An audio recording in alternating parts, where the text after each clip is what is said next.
안녕하십니까. 종교와 수행을 주제로 방송하는 혜인입니다. 오늘은 육바라밀 중에 지게바라밀에 대해서 이야기해 보겠습니다.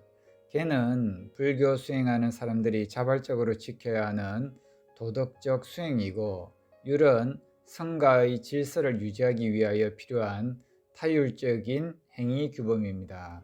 합쳐서 계율이라고 하고, 이 계율을 지키는 것을 지게바라밀이라고 합니다.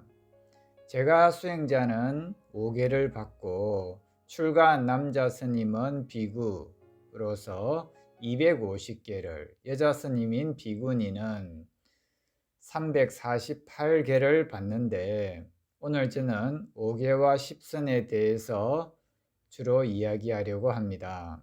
제가 수행자의 5번째 계율은 술 마시지 말라인데, 비구 250계에서 5번째 계는 농음하여 설정하지 말라이고, 앞의 4가지 계, 살인하지 말라, 도둑질하지 말라, 사함하지 말라, 거짓말하지 말라, 이 4가지는 똑같습니다. 5계와 10선을 잘 지키면은 천상에 태어난다고 경전에서 말합니다. 천상의 사람들은 모두 착해서 복을 짓기는 장애가 많은 이 욕계인 이 지상에서 복을 짓는 것이 더 유리하다고 합니다.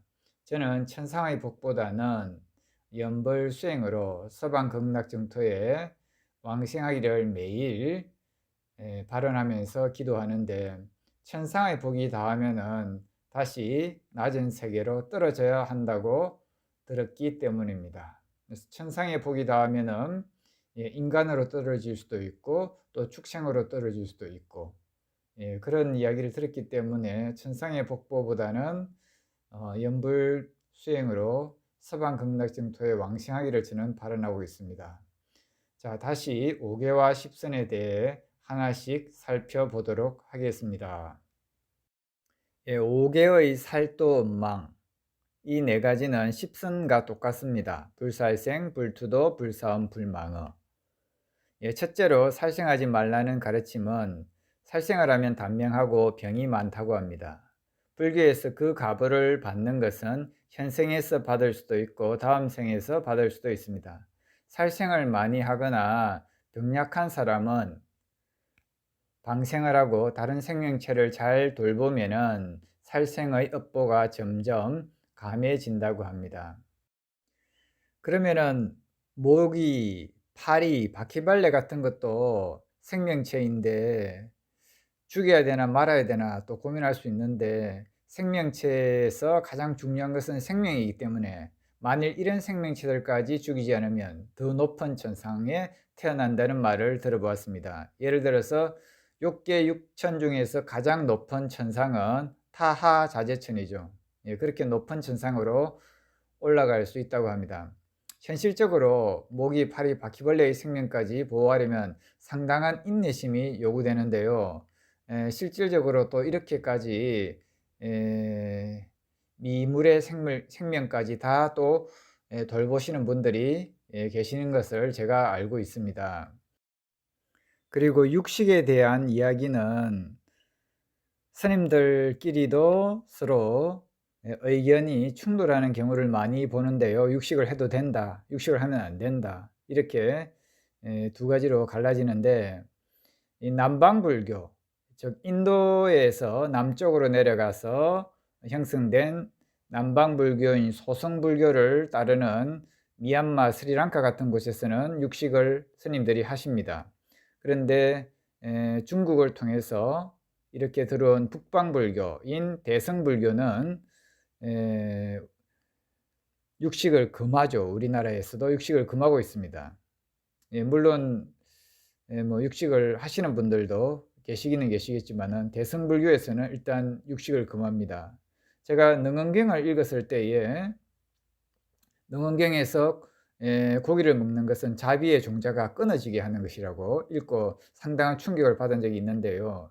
열반경에서도 또 고기를 먹지 말라, 그 잡아먹는 짐승의 고기가 전생에 조상일 수 있다, 이런 가르침이 있다고 들었습니다.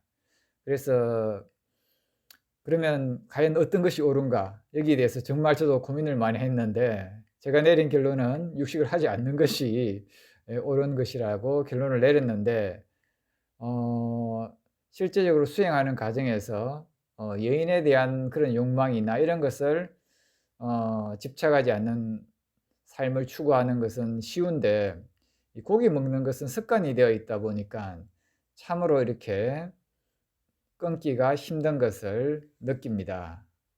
예, 다음으로 두 번째, 도둑질하지 말라 불투도의 가르침을 살펴보면은 도둑질을 하게 되면 그 갑으로 가난하게 살게 된다고 합니다. 가난한 사람들은 사는 게 힘이 들어서 보시할 마음을 내기가 쉽지 않은데 그렇게 해서 또 보시를 못하게 되니까 또다시 가난해진다. 뭐 이런 이야기도 들어보았습니다. 그러니까 그 굴레가 계속되는 거죠. 그래서 비록 가난하다고 할지라도 남에게 베푸는 마음을 내고 조금이라도 보시를 하게 되면은 점점 더 부처님께 보시를 하게 되면은 가난의 업보를 면할 수 있다고 합니다. 셋째는 사음하지 말라 불사음인데요. 사음을 하게 되면 사막도로 떨어지거나 지옥 악의 축생이 사막도죠. 다음 생에 아내가 정숙하지 못하고 뜻에 따르지 않는 가족을 만나게 된다고 합니다. 결혼을 하면은 배우자 외의 사람과 성관계를 하지 말아야 합니다. 악업을 짓지 않는 것이 선업이 되는 것입니다. 넷째는 불망어로 거짓말을 하지 말라는 가르침입니다. 거짓말을 하면 비방을 받게 되고 말을 해도 신뢰를 받지 못하는 가보를 받는다고 합니다. 불망어, 거짓말을 하지 말고 진실한 말을 하는 것이 선업입니다. 여기까지 네 가지의 계율은 십선법의 네 가지와 일치하고 다섯 번째 5개 중에 제가 수행자의 5개 중에 다섯 번째는 술 마시지 말라인데 십선법에서 다섯 번째는 불기어로서 진실이 없이 교묘하게 꾸미는 말, 예를 들어 아첨하는 말이 불기어에 해당이 되겠고요. 있는 그대로 말하는 것이 선업이 되겠습니다. 여섯 번째는 불양설로 양갈래의 혀, 그러니까 이간질하는 말을 하지 않고 화합하는 말을 하는 것입니다. 일곱 번째는 불악구로 험담이나 욕설하는 것이 여기에 해당되겠습니다. 다른 사람의 가슴에 칼을 찌르는 듯한 상처를 주는 말을 하지 않고 부드럽고 온화한 말을 하는 것이 불악구 대신에 선업에 해당이 되겠습니다. 여덟 번째는 불진애로서 화를 내지 않고 자비심을 갖추는 것이 선업에 해당이 되겠습니다. 아홉 번째는 불탐욕으로 그칠 줄 모르는 탐욕을 내지 않는 것이고 열 번째는 불사견으로 그릇된 견해를 가지지 않는 것입니다. 이 그릇된 견해를 가지지 않기 위해서 진리와 경전의 말씀을 배우는 것이 선업이 되겠습니다.